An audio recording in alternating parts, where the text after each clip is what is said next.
இயேசு கிறிஸ்துவின் பரிசுத்த நாமத்திற்கு மகிமை உண்டாவதாக. கிறிஸ்துவுக்குள் மிகவும் அருமையான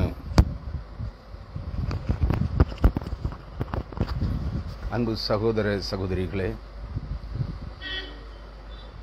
பிதாக்கள் திராட்சை காய்களை தின்றார்கள், பிள்ளைகளுடைய பற்கள் கூசி போயின என்று சொல்லப்படுகிற பழமொழி இனி தெரிந்து கொள்ளப்பட்ட இறை மக்களிடத்தில் சொல்லப்படுவதில்லை. அதாவது காணப்படாத தேவனை காணப்படுகிற வடிவத்தோற்றத்தில் மனித இனத்திற்கு காண்பிக்கும்படியாய் படைப்பின் தேவனாகிய கடவுள் தாம் படைத்த மனிதர்களுடைய வடிவத்தோற்றத்திலேயே தாமே தமது சுய விருப்பத்தின்படி கன்னி பெண்ணின் வயிற்றிலே மனித குழந்தையாக உருவாகி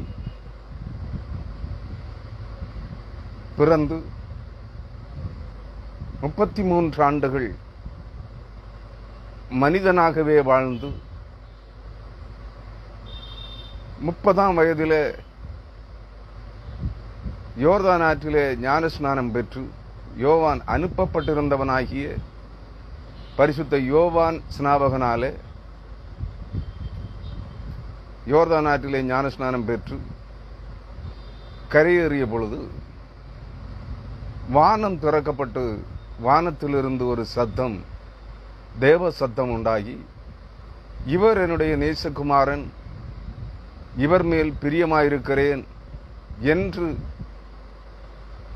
வாக்குரைத்த பிதாவாகி தேவனுடைய மாற்றமில்லாத, மாறுதலுக்குட்படாத, ஒருவராலும் ஒரு காலும் மாற்றப்படக்கூடாத தேவனாகிய கர்த்தர்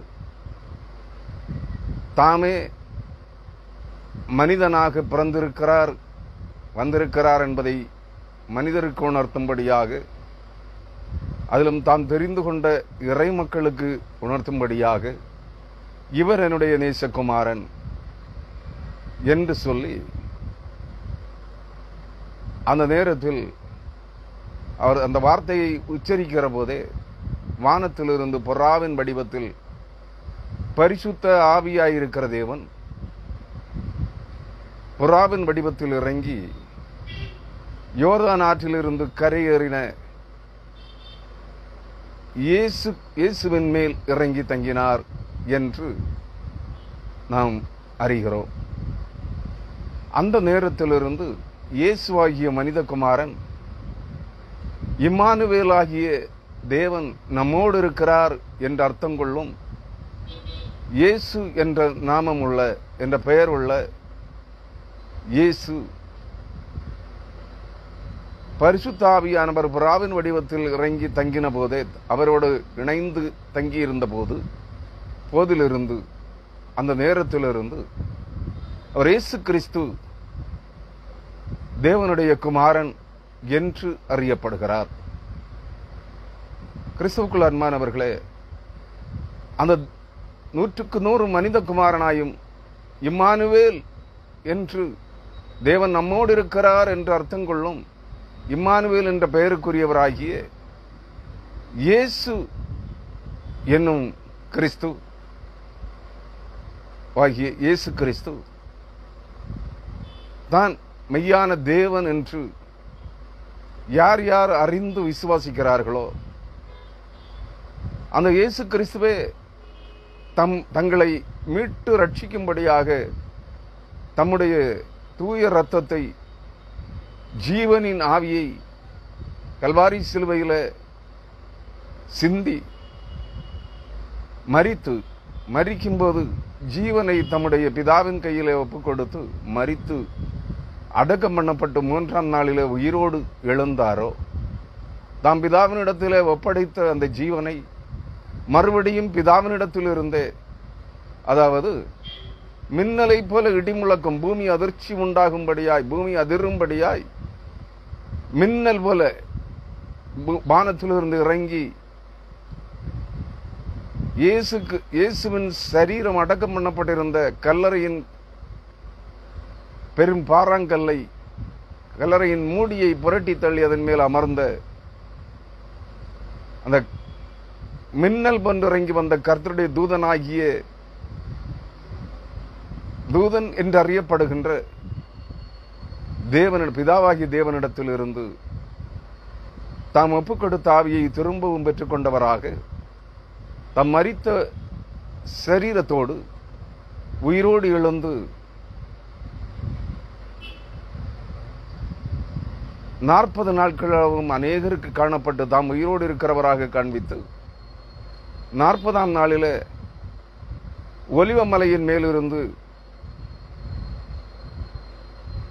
ஆவி ஒளி வடிவமாய் மேக ரதத்தின் ஏறி வானத்திற்கு சென்ற மரித்து உயிர்த்தெழுந்த இயேசு கிறிஸ்துவே, மரித்து உயிர்த்தெழுந்து பரலோகத்திற்கு ஏறி சென்ற தாம் முன்னிருந்த இடத்திற்கு, பரலோக தேவனுடைய வீட்டிற்கு ஏறி சென்ற இயேசு கிறிஸ்துவே, மெய்யான தேவன் என்று யார் யார் அறிந்து விசுவாசிக்கிறார்களோ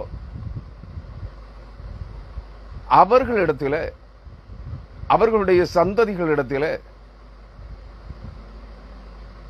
பிதாக்கள் திராட்சை காய்களை தின்றார்கள், பிள்ளைகளுடைய பற்கள் கூசி போயிற்று என்று சொல்லப்படுகிற பழமொழி இனி சொல்லப்படாதிருக்கும் என்று வேதம் நமக்கு கற்பிக்கிறது.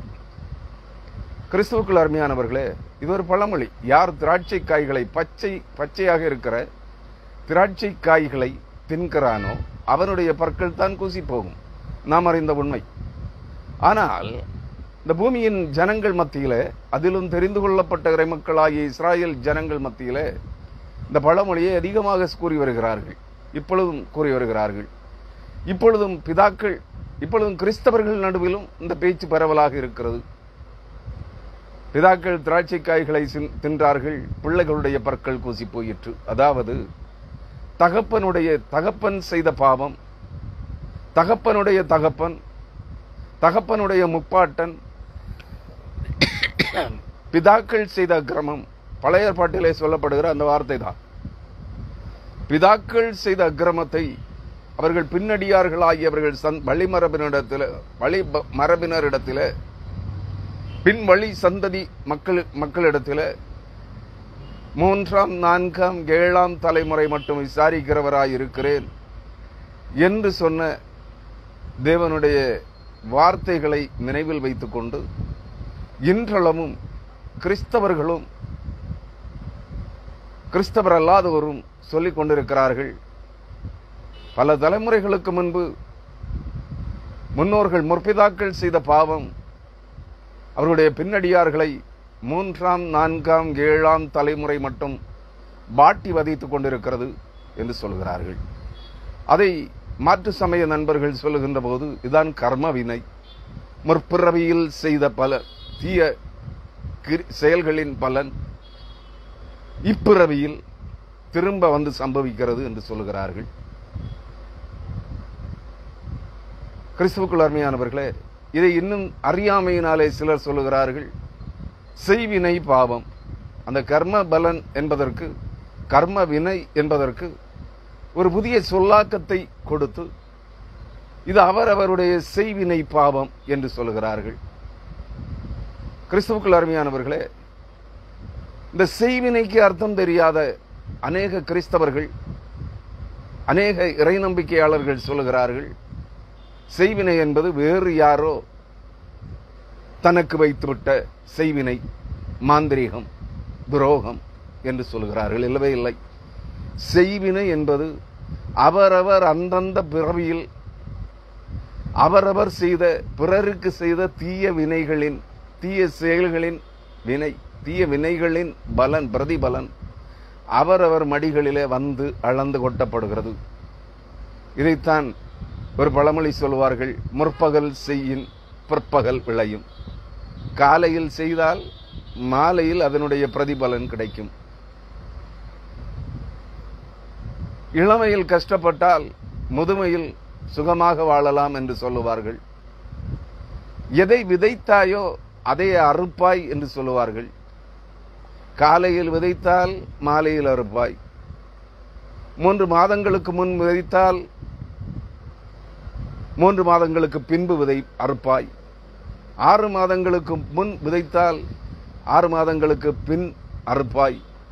3 வருடங்களுக்கு முன்பு விதைத்தால் 3 வருடங்களுக்கு பின்பு அறுப்பாய். இதெல்லாம் இயற்கை. இதான் செய்வினை. அவரவர் செய்த முற்காலங்களில், தன்னுடைய இளமை பருவத்தில், தன்னுடைய வாலிப பருவத்தில், தன்னுடைய முதுமை பருவத்தில் செய்த பிறருக்கு செய்த தீவினைகளின் பலனை தன்னுடைய முதுமை காலத்தில் தானே அறுவடை செய்வதுதான் செய்வினை. கிறிஸ்துவுக்குள் அருமையானவர்களை எங்கே சொல்லப்படுவது அதுதான்.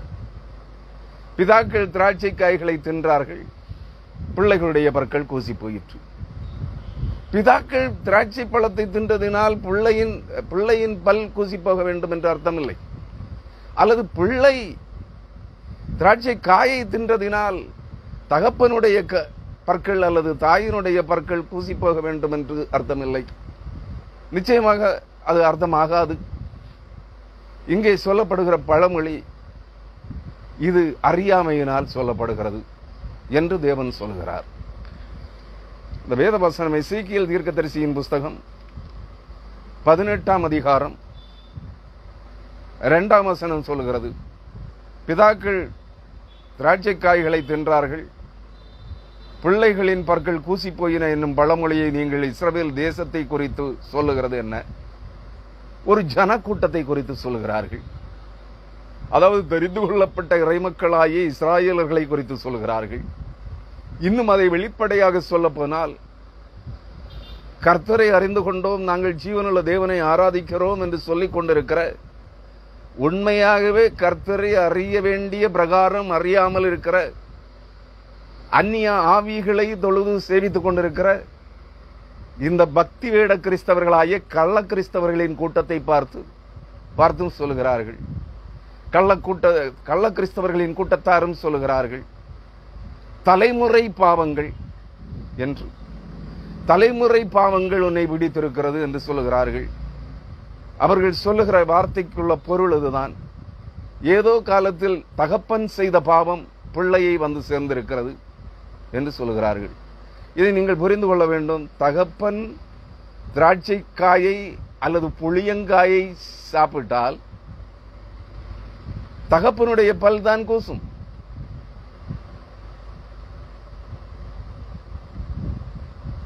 அதாவது தகப்பன் பாவம் செய்த பாவம் தகப்பனுடைய ஆத்மாவை தான் கொல்லும், பிள்ளையினுடைய ஆத்மாவை கொல்லாது. நன்றாக புரிந்து கொள்ள வேண்டும். இது அறியாமை. கிறிஸ்தவர்களிடையே, கிறிஸ்தவ மார்க்கத்திலேயே கள்ள கிறிஸ்தவ கூட்டம், இயேசு கிறிஸ்துவை இன்னார் என்று அறியாதிருக்கிற ஒரு பெருங்கூட்டம் கிறிஸ்தவர்கள். இயேசு கிறிஸ்துவின் ஆவி, இயேசு கிறிஸ்துவையே அறிய மாட்டார்கள். அவர்கள் கிறிஸ்துவின் ஆவியை அறிந்திருக்கிறார்களாம். காணப்பட்ட தேவனை அறியாதவர்கள், காணப்படாத தேவனை, ஆவியாயிருக்கிற தேவனை அறிந்திருக்கிறார்களாம். எப்படி என்று புரியவில்லை. பரிசுத்த ஆவியானவரை குறித்து அறியாதவர்கள் சொல்லுகிறார்கள், நாங்கள் ஆவி அபிஷேகம் பெற்றிருக்கிறோம், நாங்கள் ரட்சிக்கப்பட்டிருக்கிறோம். ரட்சிப்பு என்றால் என்ன விலை என்றே தெரியவில்லை அவர்களுக்கு. இவ்வுலகத்தின் ஆசை இச்சைகளை, செல்வ செழிப்புகளை இச்சிப்பதுதான் ரட்சிப்பு. இவ்வுலகத்தில் சுகபோகமாக வாழ்வதுதான் ரட்சிப்பு. இவ்வுலகத்தில் மனம் விரும்புகிற அனைத்தையும் சம்பாதித்து பெருங்கோடீஸ்வரர்களாக வாழ்வதுதான் ரட்சிப்பு என்று எண்ணிக்கொண்டிருக்கிற இந்த பக்தியிடம் முட்டாள் கிறிஸ்தவர் கூட்டம் இருக்கிறதே, இவர்கள் சொல்லுகிறார்கள், நாங்கள் பரிசுத்த ஆவியை பெற்றிருக்கிறோம். குழந்தையை, ஒரு பெண் குழந்தை பெறுவது போல் பரிசுத்த ஆவியை இவர்கள் பெற்றுக் கொண்டார்களோ தெரியவில்லை. கிறிஸ்துவுக்குள் அருமையானவர்களே, இந்த சொல்லப்படுகிற வார்த்தை யாருக்கு தெரியுமா? உண்மையாக கிறிஸ்துவை அறிந்தவர்களுக்கு, கிறிஸ்துவை அறிந்த உத்தம விசுவாசிகளுக்கு இந்த வார்த்தை செயலாக்கம் பெறும். பிதாக்கள் செய்த பாவம் பிதாக்களிடத்திலே தான் இருக்கும்.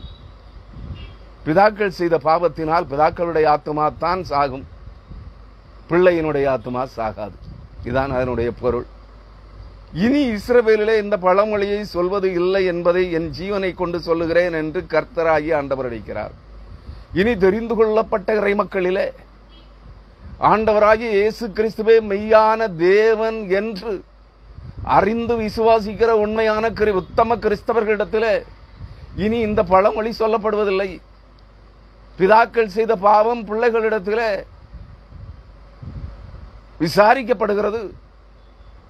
அதற்குரிய தண்டனை தீர்வு பிள்ளைகள் அனுபவிக்கிறார்கள் என்று சொல்லுகிற பழமொழி இனி இஸ்ரவேலிலே இயேசு கிறிஸ்துவை உண்மையாய் அறிந்து உத்தமமாய் அவரே மெய்யான தேவன் என்று விசுவாசிக்கிற இறை மக்களிடத்திலே கிறிஸ்தவர்களிடத்திலே இந்த வார்த்தை இனி சொல்லப்படுவதில்லை என்று கர்த்தராகிய இயேசு கிறிஸ்து சொல்கிறார்.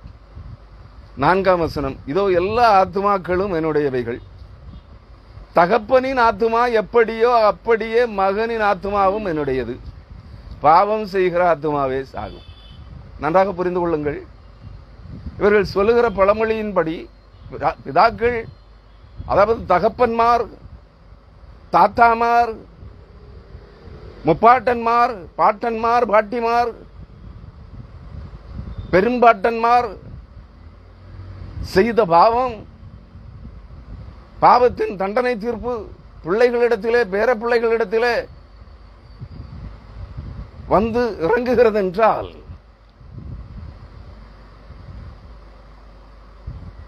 இது சத்தியமா? இந்த வார்த்தை தேவன் சொல்லுகிறார். அது அப்படி சம்பவிப்பதில்லை. இதோ எல்லா ஆத்துமாக்களும் என்னுடையது. தகப்பனுடைய ஆத்துமாவும் என்னுடையது, பிள்ளையினுடைய ஆத்துமாவும் என்னுடையது, தாத்தாவினுடைய ஆத்துமாவும் என்னுடையது, பேர பிள்ளையினுடைய ஆத்துமாவும் என்னுடையது, பெரும்பாட்டனுடைய ஆத்துமாவும் என்னுடையது, பேர பிள்ளையினுடைய ஆத்துமாவும் என்னுடையது. தகப்பனின் ஆத்மா எப்படியோ அப்படியே மகனின் ஆத்மாவும் என்னுடையது. பாவம் செய்கிற ஆத்மாவே சாகும். எவன் திராட்சை காய்களை தின்கிறானோ அவனுடைய பற்களே குசி போகும். எவன் பாவம் செய்கிறானோ, எவன் பிறருக்கு தீமை செய்கிறானோ, எவன் பிறர் உயிர்களுக்கு பொல்லாங்கு இழைக்கிறானோ, எவன் பிறர் சொத்தை அபகரிக்கிறானோ அவனுடைய சொத்துக்களே அபகரிக்கப்பட்டு போகும். எவன் பிற உயிர்களை கொலை செய்கிறானோ அவனுடைய ஆத்மாவே கொலை செய்யப்படும்.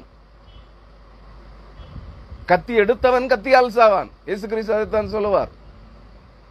பேதுரு தன் உரையில் இருந்து பட்டயத்தை உருவி இயேசுவை பிடிக்க வந்த பிரதான ஆசாரியனுடைய வேலைக்காரனை வலது காதர வெட்டினான்.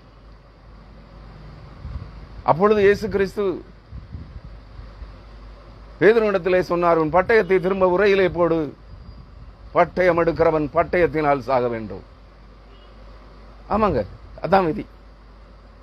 நீ பிறரை வெட்டி கொலை செய்தால் உன் சாவு பிறரால் வெட்டி கொலை செய்யப்படுவாய். உன் ஆத்மா சாகடிக்கப்படும்.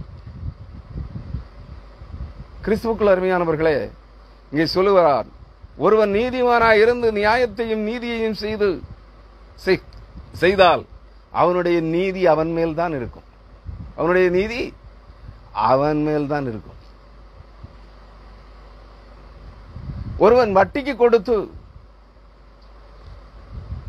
பலிசை வாங்கி வட்டிக்கு வட்டி 10 வட்டி மீட்டர் வட்டி வாங்கி சம்பாதித்தால் அவன் சம்பாதிக்கிற சொத்தை அனுபவிக்கிற அவன் பிள்ளை அல்ல. இந்த வட்டிக்கு வட்டி வாங்கி பணம் சம்பாதித்திருக்கிறானே, செல்வ செழிப்பை பெற்றிருக்கிறானே, அவனுடைய முதுமை காலம் மகா கேடு உள்ளதாக அமையும். அவன் சம்பாதித்த கோடிக்கணக்காக வட்டிக்கு வாங்கி வட்டிக்கு வட்டி மீட்டர் வட்டி 10 வட்டி வாங்கி சம்பாதித்திருக்கிறான் அல்லவா, அவன் பிள்ளை வளர்ந்து பெரியவனாகி தகப்பன் செய்த அக்கிரமத்தை அநீதியை செய்யாமல் தான் நீதியாய் உழைத்து சம்பாதித்து வாழ்வானையாகில் பிறர் குடியை கெடுக்காமல் பிறர் சொத்தை அபகரிக்காமல் தான் உழைத்து சம்பாதித்த சொத்திலிருந்து எடுத்து பிறருக்கு கொடுத்து சகைவை போல நான் யாரிடத்தில் ஆகிலும் அநியாயமாய் வாங்கினதுண்டானால் அதை நாலத்தனையாக திரும்ப செலுத்துகிறேன், என் ஆஸ்தியில் பாதியை ஏழைகளுக்கு கொடுக்கிறேன் என்று சொல்லுகிற வண்ணமாய் அந்த சகைவை போல இந்த துன்மார்க்கன் வட்டிக்கு வட்டி வாங்கி வட்டிக்கு வட்டி வட்டிக்கு வட்டி வட்டிக்கு மீட்டர் வட்டி வாங்கி பணம் சம்பாதித்த கோடீஸ்வரனுடைய பிள்ளை தன் தகப்பனுடைய செய்கையின்படி செய்யாமல் தன் தகப்பன் சம்பாதித்த சொத்துக்கள் அனைத்தையும் இரண்டாக பிரித்து பாதியை ஏழைகளுக்கும் இல்லாதவர்களுக்கும் கொடுத்து பாதியை தகப்பனால் வஞ்சிக்கப்பட்ட ஏமாற்றப்பட்ட கொள்ளையடிக்கப்பட்ட ஜனங்களுக்கு 4 மடங்கு திருப்பி கொடுத்து தான் உழைத்து வாழவானையாகில் தகப்பன் செய்த அக்கிரமம் மகன் மீது திணிக்கப்படுவதில்லை. தகப்பன் செய்த அக்கிரமத்தினால் அநீதியினால் மகனுடைய ஆத்துமா சாகடிக்கப்படுவதில்லை. தகப்பன் செய்த அக்கிரமம் அநீதி தகப்பன் மேல்தான் இருக்கும். மகன் செய்த நீதியினால் மகனுடைய நீதி மகன் செய்த நீதி அவன் மேல் தான் இருக்கும், அவன் ஆத்மா பிழைக்கும் என்று சொல்கிறார். அதுபோல இதே நிலைப்பாட்டை ஆவிக்குரிய கண்ணோட்டத்திலும் நீங்கள் எடுக்க வேண்டும். கிறிஸ்துவின் ஆவியை அறியாதவர்கள் பரிசுத்த ஆவியானவர் இன்னார் என்று அறியாதிருக்கிற இந்த முட்டாள் கிறிஸ்தவ கூட்டம் கிறிஸ்துவை மறந்து மணவாளனாகிய கிறிஸ்துவை மறுதலித்துவிட்டு முற்பகுதிகளிலே 16ஆம் அதிகாரத்திலே எசேக்கியேல் 16ஆம் அதிகாரத்திலே சொல்லப்படுகிற வாக்கியத்தை போல மணவாளனாகிய கிறிஸ்துவுக்கென்று நிச்சயிக்கப்பட்ட ஒரு மணவாட்டி கிறிஸ்துவை புறக்கணித்து காலதாமதமாகிறது, அவள் நினைத்த நேரத்திலே மணவாளன் வரவில்லை என்று, தன்னை அழைத்து செல்லவில்லை என்று எரிச்சலிலும் உடல் இன்ப மோகத்திலும் மூழ்கி மணவாளனாகிய கிறிஸ்துவை புறக்கணித்து தள்ளிவிட்டு தன் இருதயத்திற்கேற்ற தன் உடலின்ப உணர்ச்சிகளை தணிக்கத்தக்க வேறே ஆசை நாயகர்களை தனக்கு ஏற்படுத்திக் கொண்டு அவர்களின் பின்னாலே செல்வாளையாயில், அதாவது பரிசுத்த ஆவியானவரை பெற்றுக்கொள்ள தவறி மனம் திரும்பி பாவ மன்னிப்பை இயேசு கிறிஸ்துவின் ரத்தத்தினால் பாவ மன்னிப்பை பெற்று பரிசுத்த ஆவியினால் நிரப்பப்படுவதற்கு பதிலாக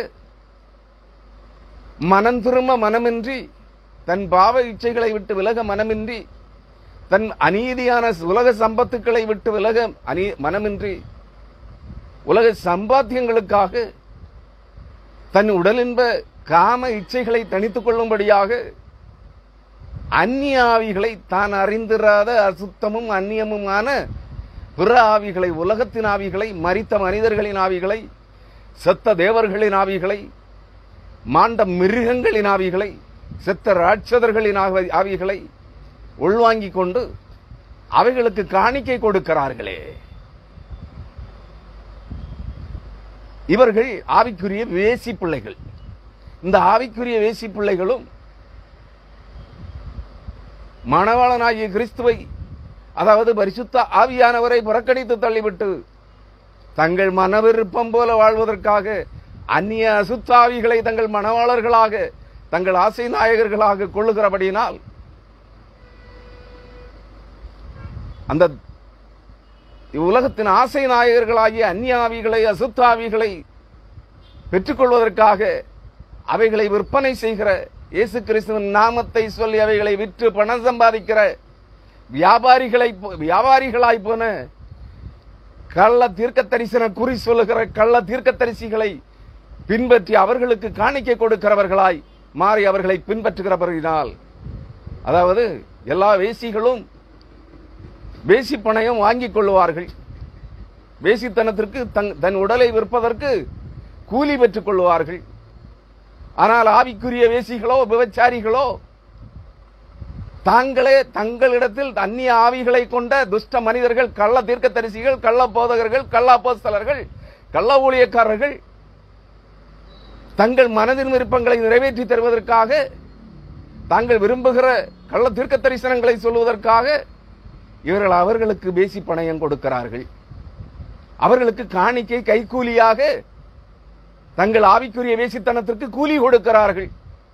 இந்த ஆவிக்குரிய கூலி வாங்கிக் கொள்ளுகிறவர்களும் ஆவிக்குரிய கூலி கைக்கூலி வாங்குகிறவர்களும் கொடுக்கிறவர்களும் ஏகமாய் சங்கரிக்கப்படுவார்கள். அவர்களுடைய அக்கிரமம் அவர்கள் மேல் தான் இருக்கும். அவர்களுடைய பாவத்தினால் அவர்கள் ஆத்துமா சாகும். அவர்கள் ஒரு நாளும் நித்திய ஜீவனை பெற்றுக் கொள்வதில்லை. அவர்கள் ஆத்துமா நித்திய பேரழிவையும் நித்திய மரணத்தையுமே சந்திக்கும். நாங்கள் ஆவிக்குரியவர்கள் குறுகியவர்கள் என்று சொல்லிக் கொள்ளலாம். உலகத்திலே கோடிக்கணக்கிலே சம்பாதித்து பொருள் சம்பாதித்து உல்லாசமாய் வாழலாம். கணவனை புறக்கணித்து தள்ளிவிட்டு தன் மனதிற்கேற்ற ஆசை நாயகர்களை கள்ளப்புருஷர்களை வைத்திருக்கிற வேசிகளைப் போல இந்த ஆவிக்குரிய விபச்சாரிகளும் ஆவிக்குரிய வேசிக்கள்ளர்களும் ஆவிக்குரிய வேசித்தனக்காரர்களும் உலகத்திலே உல்லாசமாக வாழலாம் அந்நிய ஆவிகளை கொண்டு. ஆனால் மணவாளனாகிய கிறிஸ்துவை அவர்கள் பெற்றுக்கொள்ளவும் முடியாது. ஒரு நாளும் நித்திய ஜீவனை பெற்றுக்கொள்ளவும் முடியாது. நித்திய அழிவையே நித்திய மரணத்தையே அறுவடை செய்வார்கள். அவர்கள் செய்கிற செய்கையின்படி அவர்களுக்கு பதில் அளிக்கப்படும். அவர்கள் செய்கிற செய்வினைகளின் தீய பலனாகிய மரணத்தையே அவர்கள் சந்திப்பார்கள் என்பதுதான் இந்த எசேக்கியேல் 18ஆம் அதிகாரம் சொல்கின்ற சத்தியமும் உண்மையுமாகும். கிறிஸ்துவுக்குள் அருமையானவர்களே, எசேக்கியேல் 18ஆம் அதிகாரம் 10ஆம் வசனத்தில் ஒரு கேள்வி இருக்கிறது. இது எப்படி? குமாரன் தகப்பனுடைய அக்கிரமத்தை சுமக்கிறதில்லையா என்று நீங்கள் கேட்டால், குமாரன் நியாயத்தையும் நீதியையும் செய்து என் கட்டளைகளை கை கொண்டு அவைகளின்படி செய்கிறதினால் அவன் பிழைக்கவே பிழைப்பான். நான் தான் ஆரம்பத்தில் சொன்னேன். ஒரு தகப்பன் இயேசு கிறிஸ்துவின் நாமத்தை கூறு போட்டு விற்று சந்தை பொருளாக்கி பரிசுத்த ஆவியானவரை கூவி விற்பனை செய்து கோடானு கோடியாய் பொருள் சம்பாதித்தாலும் அந்த தகப்பன் அவன் கர்த்தருக்கு செய்த கர்த்தருடைய நாமத்தினால் செய்த அந்த கள்ள ஊழியத்தினால் ஜீவனை பெற்றுக் கொள்ளுகிறதில்லை. அவன் மரணத்தையே அறுவடை செய்வான். ஆனால் அவனுடைய பிள்ளையோ தகப்பன் செய்தது போல இயேசு கிறிஸ்துவின் நாமத்தை கூறு போட்டு விற்று முதல்ல சம்பாதிக்காமல் பரிசுத்த ஆவியானவரை கூவி விற்று லட்சக்கணக்கில் கோடிக்கணக்கில் காணிக்கை கைக்கூலி வாங்கி சம்பாதிக்காமல் தகப்பன் அநியாயமாய் தான் அறிந்திராத இயேசு கிறிஸ்துவையும் தான் அறிந்திராத தான் பெற்றுக் கொண்டிராத பரிசுத்தாவியையும் விற்பனை பொருளாக்கி கூவி விற்று லட்சமாய் கோடி கோடியாய் சம்பாதித்த அந்த துர்க்கிரியைகளை விட்டு விலகி அந்த பணத்தையும் தான் எடுத்துக் கொள்ளாமல் அந்த சம்பாத்தியத்திலிருந்து தான் எதையும் எடுத்து வாழாமல் நீதியாய் சகையு சொன்னது போல நான் பிறர் யாரிடத்திலாயிலும் அநியாயமாய் வாங்கினது உண்டானால் நாளத்தனையாக 4 மடங்கு திரும்ப செலுத்துகிறேன், என் ஆஸ்தியில் பாதியை ஏழைகளுக்கு கொடுக்கிறேன் என்று சொல்லி தகப்பனால் பாதிக்கப்பட்ட ஏழை ஆத்துமாக்களை, தகப்பனால் வேட்டையாடப்பட்ட ஏழை ஆத்துமாக்களை மீட்டு ரட்சிக்கிறவனாகவும் கிறிஸ்துவுக்கு உத்தம ஊழியக்காரனாகவும் தான் வேலை செய்து சாப்பிடுகிறவனாகவும் அப்பிரயோஜனமான கூலி இல்லாமல் காணிக்கை கைக்கூலி வாங்காமல் கர்த்தருக்கு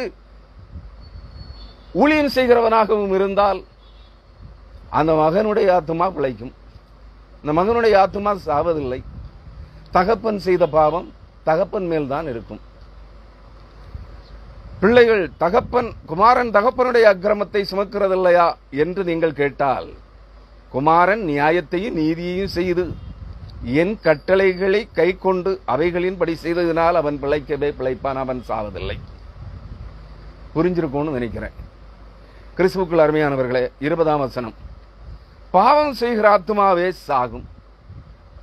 இதே வார்த்தை 18ஆம் அதிகாரம் எசேக்கியேல் 18ஆம் அதிகாரம் 4ஆம் வசனத்தின் இறுதி பகுதியிலும் இருக்கிறது. பாவம் செய்கிற ஆத்துமாவே சாகும், பாவம் செய்கிற ஆத்துமாவே சாகும். ஆம், எந்த ஆத்துமா பாவம் செய்கிறதோ அந்த ஆத்துமா தான் சாகும்.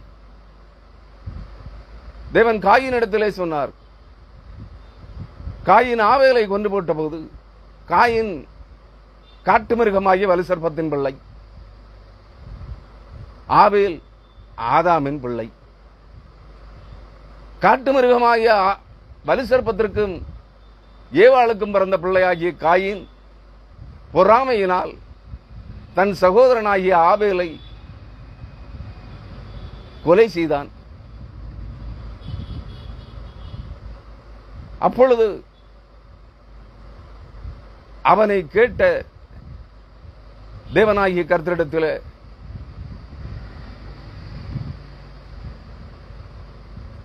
அவன் பொய் சொன்னபோது, என் சகோதரனுக்கு நான் என்ன காவல்காரனோ என்று கேட்டானே, அதற்கு பதிலுரையாக ஆண்டவராகிய தேவன் அவனிடத்தில், நீ நன்மை செய்தால் மேன்மை இல்லையோ, நீ பாவம் செய்தால் பாவம் உன் இருதய ஆத்மாவின் வாசல் படியிலே படுத்திருக்கும். பாவம் செய்கிற ஆத்மா சாகும். பாவத்தின் சம்பளம் மரணம், நன்மை செய்தால் ஜீவன்.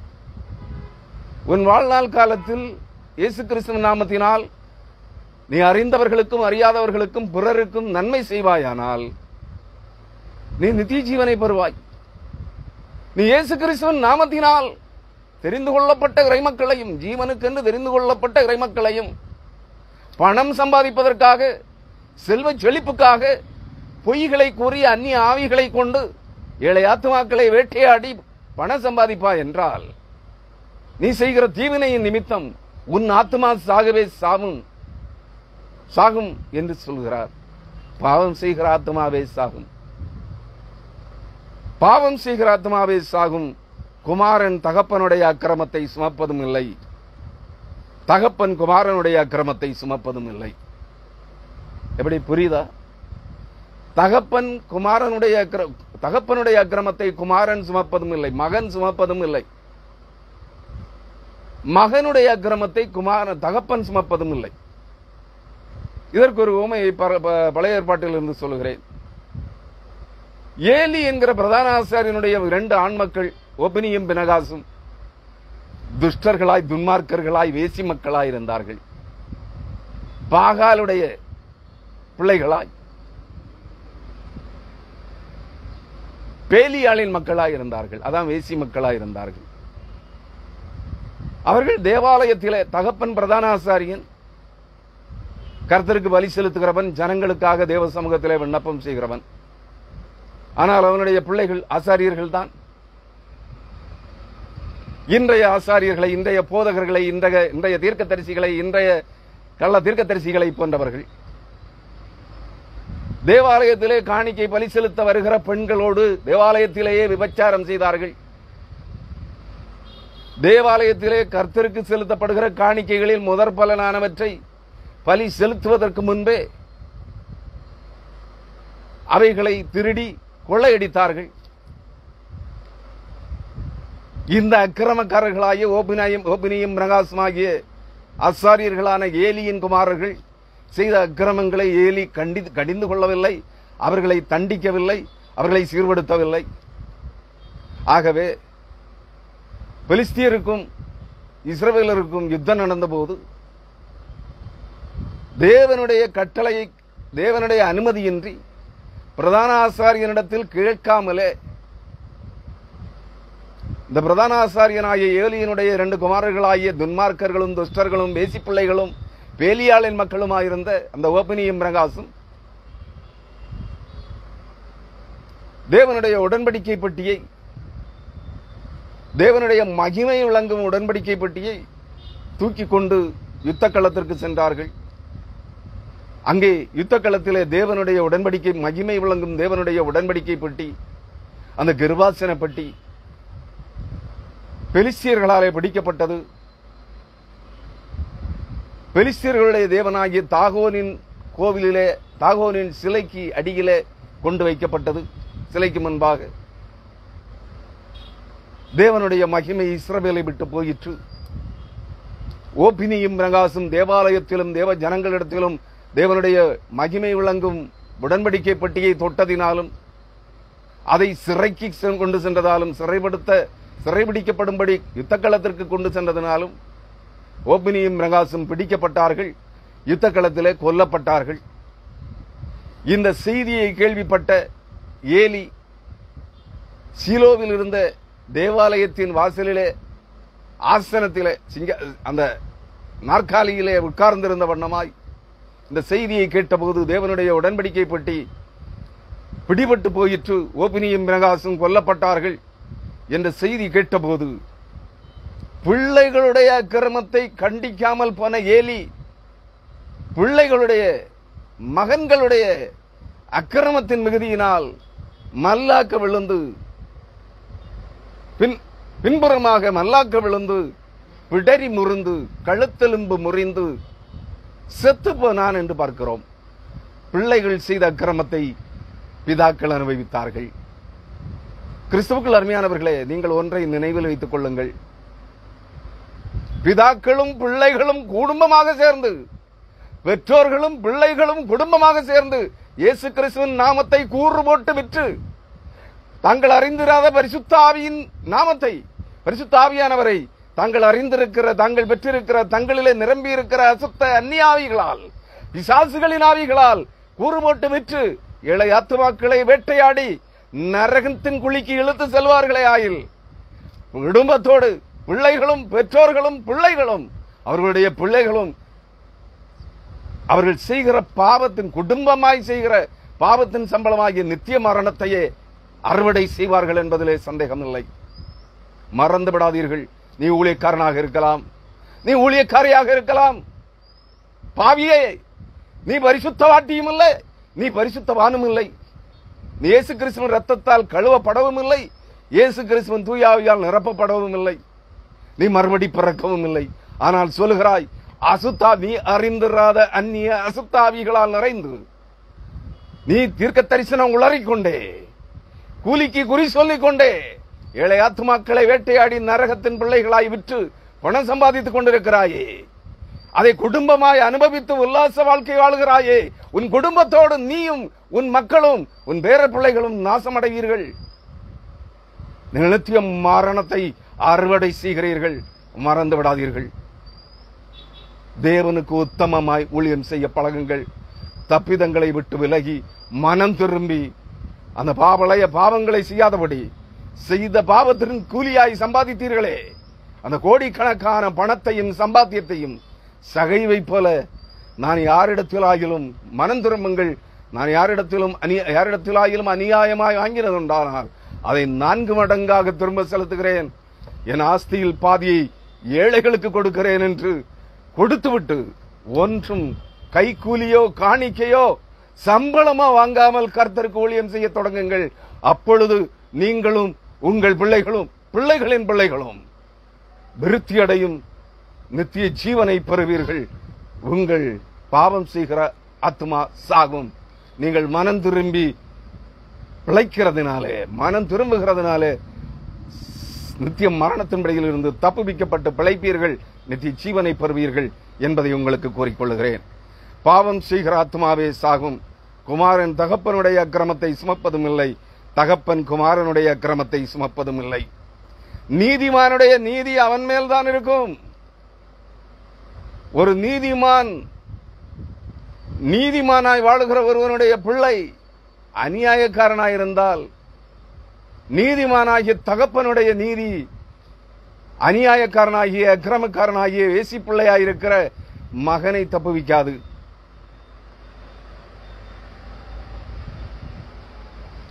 நீதிமானுடைய நீதி, தகப்பன் நீதிமகனாக இருந்தால் நீதிமானுடைய நீதி அந்த தகப்பன் மேல் தான் இருக்கும். அநியாயக்காரனுடைய அக்கிரமம், துன்மார்க்கனுடைய அக்கிரமம் அந்த துன்மார்க்கனுடைய தலையின் மேல் தான் இருக்கும். இதைத்தான் எசேக்கியேல் 15ஆம் அதிகாரத்திலே பார்த்தோம். இந்த ஜனங்களுக்கு முன்பாக கர்த்தருடைய நாளிலே தேவனுடைய பார்வையில் நீதிமான்களாக இருந்த நோவாவும் தானியேலும் யோபுவும் தீர்க்கதரிசிகளே. யோபுவின் புத்தகத்தை படியுங்கள். அவன் தீர்க்க தரிசனமாக அநேக காரியங்களை கூறியிருக்கிறான். நோவாவை படியுங்கள். அவன் தீர்க்க தரிசனமாக அநேக காரியங்களை கூறியிருக்கிறான். தானியேலை பாருங்கள், அவனும் அநேக தீர்க்க தரிசனங்களை கூறியிருக்கிறான். 3 பேரும் தேவனுடைய பார்வையில் நீதிமான்களும் உத்தமர்களும் தேவனுக்கு பிரியமானவர்களும் தீர்க்கதரிசிகளுமாயிருந்தார்கள். அங்கே சொல்லப்பட்டது, இந்த சந்ததியாருக்கு முன், இந்த ஜனங்களுக்கு, இந்த அக்கிரமமும் அருவருப்பும் பொய்களும் புரட்டுக்களும் நிறைந்த இந்த கள்ள கிறிஸ்தவ கூட்டத்திற்கு முன்பாக நோவாவும் தானியேலும் யோபுவும் என்றாலும் அவர்கள் தங்கள் நீதியினாலே தங்கள் ஆத்துமாக்களை மட்டுமே தப்புவித்துக் கொள்வார்கள். அவர்கள் தங்கள் நீதியினாலே தங்கள் குமாரர்கள் தங்கள் குமாரத்திகளுடைய ஆத்துமாக்களை கூட தப்புவித்துக் கொள்ள முடியாது என்று சொல்லுகிறது வேதம். புரிகிறதா சகோதரனே சகோதரியே? அக்கிரமக்காரனுடைய அக்கிரமம் அக்கிரமக்காரன் மேல் தான் இருக்கும். பிள்ளை அக்கிரமக்காரனாக இருந்தால் அந்த அக்கிரமம் தகப்பன் மேல் சுமத்தப்படாது. பிள்ளை அக்கிரமக்காரனாக இருந்தால் பிள்ளையின் மேல் தான் அந்த அக்கிரமம் இருக்கும். அந்த அக்கிரமத்தினால் அந்த பிள்ளையின் ஆத்துமா சாகும். தகப்பன் நீதிமானாக இருந்தால் தகப்பனுடைய நீதியினால் பிள்ளை ரட்சிக்கப்பட முடியாது. தகப்பனுடைய நீதியினால் தகப்பனுடைய ஆத்துமா ரட்சிக்கப்படும். பாவம் செய்கிற ஆத்துமா சாகும். கிறிஸ்துவுக்குள் அருமையானவர்களே, பாவ கிரமங்களை விட்டு விலகி, அநீதிகளை விட்டு விலகி, வேசித்தன விபச்சாரங்களை விட்டு விலகி, ஆவிக்குரிய விபச்சாரங்களை விட்டு விலகி, ஆவிக்குரிய வேசித்தனங்களை விட்டு விலகி, அந்நிய ஆவிகளை சேவிக்கிற பரிசுத்தாவி என்று சேவிக்கிற அறியாமையின் இருளை விட்டு விலகி, கிறிஸ்துவின் தெளிக்கப்படுகிற இயேசு கிறிஸ்துவின் ரத்தத்தின் இடத்திற்கு வாருங்கள். மனம் திரும்புங்கள். பாவ இருதயங்கள் கழுவப்படட்டும். புதிய இருதயம் பெற்றுக் கொள்ளுங்கள். சுத்த கிறிஸ்துவின் ஆவியாகிய சத்திய ஆவியை பெற்றுக் கொள்ளுங்கள். புதிய ஆவி, புதிய இருதயம், புதிய ஆவி, புதிய சிந்தையை பெற்றுக் கொள்ளுங்கள். பரிசுத்த ஆவியினால் நிரப்பப்பட்டு மறுபடி பிறந்து தேவனுடைய பிள்ளைகளாக மாறுங்கள். நித்திய ஜீவனை பெறுவீர்கள். ஒரே ஒரு படி. சாகிறவனுடைய சாவை தேவன் விரும்புகிறதில்லை. மனம் திரும்பி அவனுடைய ஆத்மா மனம் திரும்பி பிழைக்கிறதையே தேவன் விரும்புகிறார். மனம் திரும்புங்கள், அப்பொழுது ரட்சிக்கப்படுவீர்கள். ஆமென். ஹல்லேலூயா.